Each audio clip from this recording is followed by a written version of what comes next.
네, 후보 사퇴 압박을 받아온 조 바이든 미국 대통령 전격적으로 재선 도전 포기를 선언했죠.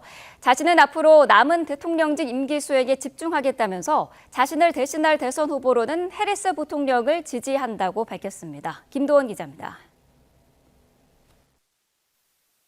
휴일 이른 오후 바이든 미국 대통령이 소셜미디어에 돌연 입장문을 올렸습니다. 자신은 대선 후보에서 물러나 대통령으로서 남은 임기 수행에 집중하겠다고 밝혔습니다. 그것이 국가와 당을 위해 최선인 것으로 믿는다고 설명했습니다. 자신의 결정에 대해선 이번 주 후반에 국민 앞에서 직접 말하겠다고 덧붙였습니다. 바이든 대통령은 지난달 대선 토론에서 맥락에 안 맞는 말을 하거나 말을 더듬는 등의 모습을 보인 뒤 고령으로 인지력에 문제가 있는 것 아니냐며 사퇴 압박을 받아왔습니다.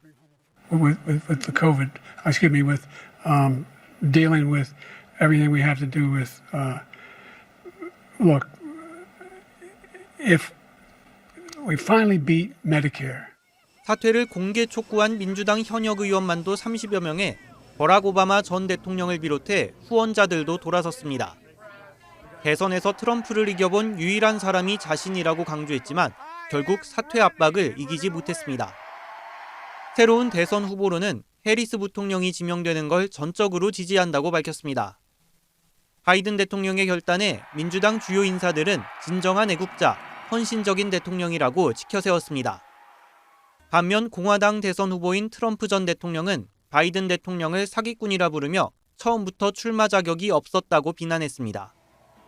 해리스 부통령에 대해선 바이든보다 쉬운 상대라며 자신감을 나타냈습니다. YTN 김도원입니다. 조 바이든 미국 대통령의 재선을 막아선 건 고령 리스크입니다만 그의 정치 인생은 나이의 벽을 뚫고 시작했습니다. 그는 이미 29살에 미 연방 상원 의원이었습니다. 이경국 기자가 보도합니다. With the fence of the Lord Almighty comes out and tells me that I might do that. 이 같은 완주 의사에도 결국 나이가 그를 주저앉혔습니다. 그러나 바이든 대통령의 정치 인생은 나이의 벽을 뚫고 시작했습니다. 1942년 11월생으로 올해 81세인 바이든 대통령은 변호사로 활동하다 1970년 델라웨어주 뉴캐슬 카운티 의원으로 정치에 발을 들였고 1972년 29살에 델라웨어주 연방 상원의원에 도전해 공화당 현역 의원을 꺾고 당선되며 파란의 주인공이 됐습니다. 미 역사상 5번째로 젊은 나이에 당선된 것이자 국가 설립 초기를 제외하면 미국 현대 정치사에서는 최연소 기록이었습니다. 이후 내리 6선을 기록하며 36년간 상원의원으로 활동했습니다. 2008년 대선에서 버락 오바마 대통령의 러닝메이트가 돼 오바마 행정부에서 8년간 부통령을 지냈고 지난 2020년 대선에서 도널드 트럼프 당시 대통령을 누르고 마침내 백악관의 주인이 됐습니다. 취임 당시 78세로 이미 미 역사상 역대 최고령 대통령이라는 기록을 남겼습니다.